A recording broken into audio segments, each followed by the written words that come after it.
नमस्कार दोस्तों, कैसे हैं आप लोग? तो मैं आपका दोस्त हूँ, आज फिर आ गया हूँ अपनी एक नई वीडियो के साथ में। तो जैसा कि आपको पता है कि चैनल पर मैं आपके लिए सच्ची घटनाओं पर आधारित वीडियो लेकर आता रहता हूँ। तो दोस्तों इसी सिलसिले में मैंने अभी एक घटना पढ़ी, ये घटना एक कपल की है और दोस्तों यकीन मानिए इस घटना को सुनकर और देखकर मन काफ़ी विचलित हुआ और लगा कि बस जीवन कुछ नहीं है। तो दोस्तों चलिए मैं पूरी घटना आपको विस्तार से बताता हूँ। तो दोस्तों घटना को विस्तार से बताने से पहले मैं आपको बता दूँ कि जिस कपल की घटना है वो कपिल अब इस दुनिया में नहीं है। वो दोनों ही लोग अब इस दुनिया से जा चुके हैं। तो दोस्तों अब पहले जो पुरुष थे उनकी डेथ हुई, फिर अभी रिसेंटली जो लेडी थी उनकी भी डेथ हो चुकी है। लेकिन उस लेडी के जो आखिरी जो उन्होंने एक लेटर छोड़ा है मरने से पहले, उस लेटर को पढ़कर वाक़ई में आँखें भर आईं। दोस्तों उस लेटर की चंद लाइनें मैं आपको बता रहा हूँ, बाकी लेटर साथ में अटैच है, आप पढ़ लीजिएगा।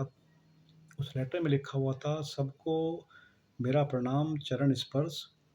मैं अपने आप को मोटिवेट नहीं कर पा रही हूँ और मैंने बहुत कोशिश की अपने आप को मोटिवेट करने की। हर दिन लगता है कि वो मेरे पास नहीं हैं, वो ना ही अब लौट कर आएँगे। तो और इसलिए मेरे पास कोई ऑप्शन नहीं है जीने के लिए, मोटिवेट होने का। तो दोस्तों बाकी भी उन्होंने लेटर में कुछ और भी वर्ड्स लिखे हैं, बाकी आप उसको पढ़ लीजिएगा। तो दोस्तों ये उस लेडी के आखिरी वर्ड्स थे और उसके बाद उस लेडी ने सुसाइड कर लिया। तो सुसाइड करने के बाद में सुसाइड करने का जब आप कारण जानेंगे ना दोस्तों, तो आपकी भी आँखें भर आएँगी। दोस्तों चलिए मैं आपको पूरा विस्तार से बताता हूँ। दोस्तों ये जो घटना है, ये घटना हुई है झांसी में और दोस्तों वहाँ पे एक कपल था विशाल और राधिका। राधिका कानपुर की रहने वाली थी और विशाल झांसी का। तो दोस्तों इनकी शादी जो हुई थी वो 13 अप्रैल 2025 को हुई थी। जो विशाल है वो बेसिकली ट्यूशन पढ़ाते थे बच्चों को और राधिका हाउसवाइफ़ थी। तो दोस्तों इनकी जब शादी हुई, घरवालों ने अच्छा वर देखकर शादी की। दोनों काफ़ी अ, अच्छे मतलब कपल थे एक तरीके से और शादी धूमधाम से हुई। उसके बाद दोनों में काफ़ी अच्छे से अंडरस्टैंडिंग बनी, दोनों में काफ़ी प्यार था और ज़िंदगी इस तरीके चल रही थी। लेकिन अनहोनी को तो होना था ना और ये अनहोनी उनके साथ सिर्फ़ 8 महीने के अंदर हो गई दोस्तों। दोस्तों हुआ क्या कि अक्टूबर में विशाल को हार्ट अटैक आया और विशाल को हार्ट अटैक आने के बाद में जो उनके घरवाले थे, वो घरवाले उनको लेकर तुरंत ही हॉस्पिटल गए। लेकिन जब तक हॉस्पिटल पहुँचे तब तक विशाल की मृत्यु हो चुकी थी। तो अब दोस्तों इस घटना से जो राधिका थी उनकी वाइफ़ वो बहुत ज़्यादा टूट गई थी। राधिका ने खाना-पीना छोड़ दिया, वो बिल्कुल एक तरीके से बेसुध हो गई थी। घरवाले राधिका को काफ़ी समझाने की कोशिश करते थे, लेकिन दोस्तों जिसके ऊपर गुज़रती है, पता उसी को चलता है। बाकी आदमी सिर्फ़ सांत्वना दे सकता है, बात कर सकता है, लेकिन जो गुज़र रहा है ना, वो सिर्फ़ जो पार्टनर होता है, उसी को पता रहता है। तो ख़ैर दोस्तों दिन निकलते रहे इस तरीके से धीरे-धीरे करके घरवालों ने काफ़ी समझाने की कोशिश करते थे, लेकिन राधिका अंदर से पूरी तरह टूट चुकी थी। वो इस सदमे को बिल्कुल भी बर्दाश्त नहीं कर पा रही थी। तो इस तरीके से दोस्तों दिन निकलते रहे। अब तकरीबन इस बातों को 2 महीने हो चुके थे। तो अभी फ्राइडे की सुबह की बात है, जो लास्ट फ्राइडे है, उस फ्राइडे की ये घटना है। राधिका नहाने के लिए गई, नहाने के लिए वो जो उनके मकान में ऊपर का रूम था, वो वहाँ पर गई नहाने के लिए, वहाँ पे अटैच बाथरूम था। तो दोस्तों तकरीबन जब 2 घंटे हो गए, राधिका उतर कर नहीं आई, तो घरवालों को चिंता हुई, जाकर राधिका को आवाज़ लगाई गई। आवाज़ लगाने के बाद में जब दरवाज़ा नहीं खुला, तो उसके बाद में दरवाजे को तोड़ा गया, तो तोड़कर जो सामने देखा गया दोस्तों, राधिका ने आत्महत्या कर ली थी। वो फंदे से लटक कर मतलब सुसाइड कर चुकी थी।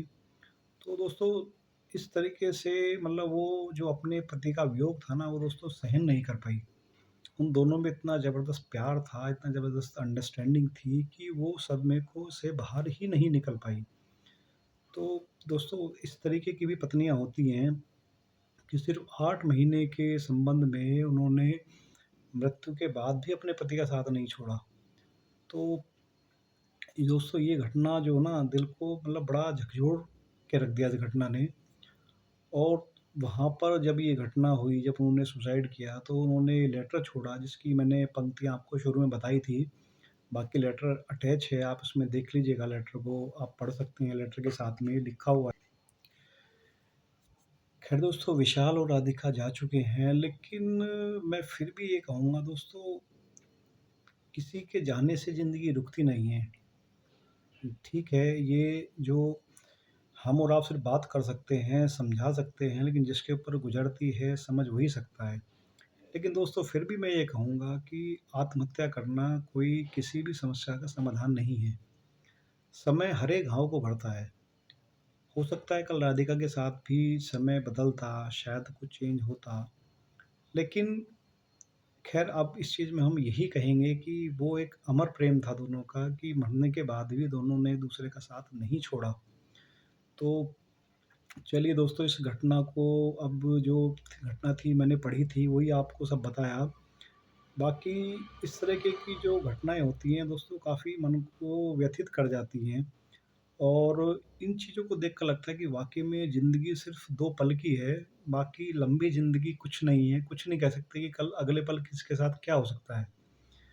राधिका विशाल को ये नहीं पता था कि तुम दोनों की जो मैरिड लाइफ़ है वो सिर्फ़ 8 महीने की है, 8 महीने में ही दोनों दुनिया को अलविदा कह जाएँगे। तो दोस्तों ये सब एक जो कुदरत का लिखा हुआ खेल है, कुदरत ने सबकी जो ज़िंदगी है वो एक बिल्कुल टाइमली फ़िक्स कर दी है कि भई ठीक है, इसका इतनी ज़िंदगी है, इसकी इतनी ज़िंदगी है। तो दोस्तों मैं ये कहूँगा, ज़िंदगी में जो भी पल मिला है उसको हँसी-खुशी बिताइए और ज़्यादा चिंता करनी छोड़ दीजिए। बाकी आज जो है वो है, लेकिन कल का किसी को कुछ नहीं पता। तो चलिए दोस्तों, वीडियो को यहीं पे समाप्त करते हैं। और बाकी इस तरीके के वीडियो मैं आपके लिए और भी आगे लेकर आता रहूँगा। अगर आपको वीडियो अच्छा लगे तो इसको लाइक कीजिए, बाकी चैनल को सब्सक्राइब कीजिए ताकि मुझे भी मोटिवेशन मिलता रहे और मैं भी जो घटनाएँ होती हैं उस त जो किसी भी तरीके की जो मतलब सच्ची घटनाएँ हैं वो आपके लेकर आता रहूँ। तो चलिए दोस्तों, वीडियो को यहीं पर समाप्त करते हैं। धन्यवाद दोस्तों। स्वस्थ रहिए, खुश रहिए। नमस्कार।